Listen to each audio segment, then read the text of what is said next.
আমন্ত্রণ বিশ্ব বাংলায় আপনাদের সঙ্গে আছি আমি শাকিল আহমদ। শুরুতে জানিয়ে দিচ্ছি সংবাদ শিরোনাম।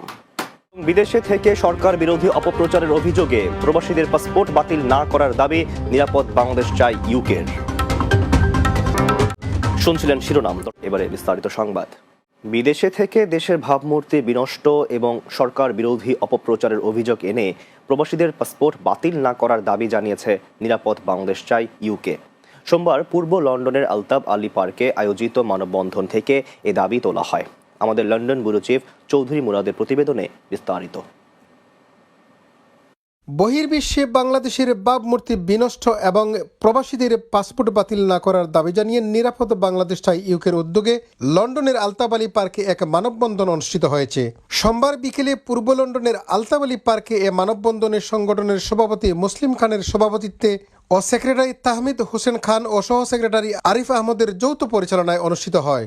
যে প্রবাসীদের পাসপোর্ট বাতিল করবেন, প্রকৃতপক্ষে আমরা দেশের বিরুদ্ধে কথা বলছি না, আর প্রবাস থেকেই আমরা গণতন্ত্রের পক্ষেই কথা বলি। এই আলতাব আলী পার্কে মানববন্ধন থেকে বলতে চাই, বাংলাদেশের মানুষ যেন তাদের বাংলাদেশ যেভাবে স্বাধীন হয়েছিল, যার জন্য স্বাধীন হয়েছিল, তারা যেন তাদের অধিকার ফিরে পায়। এতে প্রধান অতিথি হিসেবে বক্তব্য রাখেন বিএনপির আন্তর্জাতিক বিষয়ক সম্পাদক ব্যারিস্টার এম এ সালাম। বিশেষ অতিথি হিসেবে বক্তব্য রাখেন সুনামগঞ্জ জেলা বিএনপির সহ সভাপতি আশিকুর রহমান আশিক, সিলেট মহানগর বিএনপির সাবেক সেক্রেটারি বদরুজ্জামান সেলিম, মোহাম্মদ আসাদুল হক, আলী হুসাইন, মোহাম্মদ আবু তাহের, মুর্শেদ আহমদ খান ও আরও অনেকে।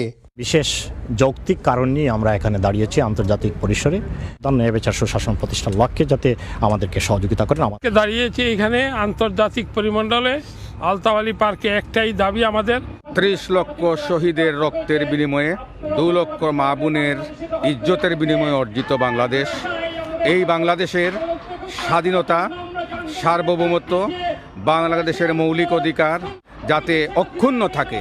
এ সভায় বিপুল সংখ্যক বাংলাদেশি শিক্ষার্থী, বিএনপি নেতাকর্মী ও এজুটের অন্যান্য দলের নেতাকর্মী ও সমর্থক উপস্থিত ছিলেন। Chowdhury Murad, Bangla TV news, London.